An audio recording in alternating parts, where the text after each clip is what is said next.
Man, I can't believe it. I finally saw Joker, finally got around to it, as many of you probably long since have. And wow, let me tell you, what a ride. Just this kind of somewhat leisurely ride, uh, through a decaying psyche, a decaying mind. Joaquin Phoenix has to be like the best Joker, at least since Heath Ledger. And I think some people think that Jared Leto was the worst. Well, not by too much. He was okay. I mean, his makeup was pretty cool, but it isn't like he was bad. But this guy,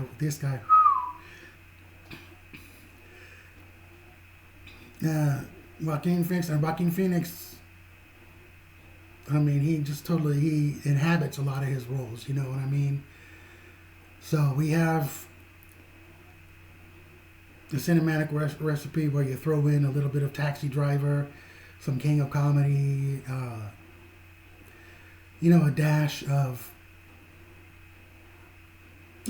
of Batman Begins, and a little bit of Gotham, and just let it slow boil until it boils over, which it does. So he plays Arthur Fleck, who loves being a clown, and he's so down on his luck, one kick in the gut after another. And people don't understand him. So he is just he just sort of emotionally deteriorates. And we see the Wayne family very briefly. And the murder of Bruce Wayne's parents has been done so many times. It's been done where Jack Nicholson, the man who would be Joker, murders them. And it was done in the first episode of Gotham, and it was somebody else. So I'm not going to say who does it in this movie, but of course it has to do with the Joker. Now, I don't care about everybody's political beliefs and stuff, but if you can't take it just as entertainment and not propaganda, liberal propaganda, then, well, if you're adamant about it, I don't know if you ought to see it, but it is a movie. And basically we have little bit of blood and some violence and shootings and stuff like that. And Gotham City this is the grittiest, most down to earth Gotham City on film. So we have all these terrible things happening to Arthur Fleck, played by Phoenix, and little by little he just can't stand it anymore. And sort of like Robert De Niro in Taxi Driver, he starts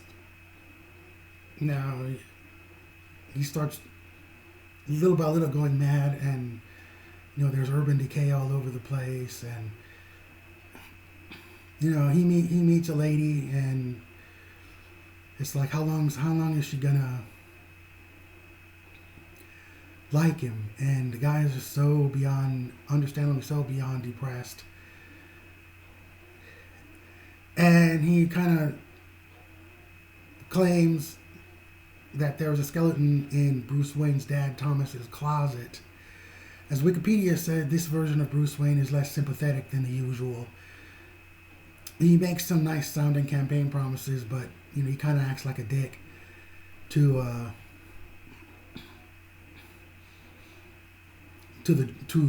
Joker. And of course, if you see the whole movie, watch it all, you'll see how that name came about.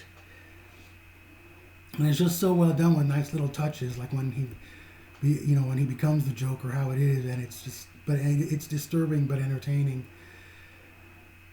In a way, it's kind of frightening. It's like little by little things get worse, and you're like, that's it, he's off the deep end. and then it gets worse at least one or two times more after that. And speaking of which, Robert De Niro has a small role, and he kind of, I would say, he kind of comes face to face with the Joker at the wrong, at the wrong inopportune moment, as in later in the movie.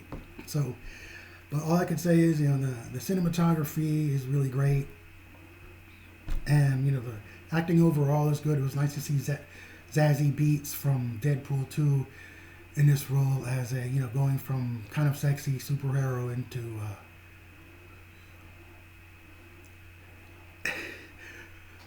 to just an every woman next door, living in a rat hole slum, down the hall from the title character. And basically all I could say is, it's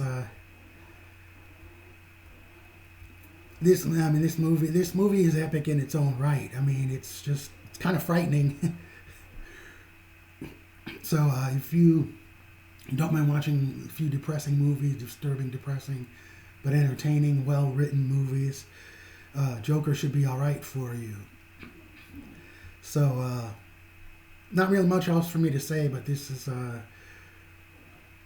George saying see you at the movies. And also Saturday Night Live did a pretty funny parody of the Joker trailer, so I'll try to remember to put that in the show notes, along with maybe one or two other links. Thank you very much for listening.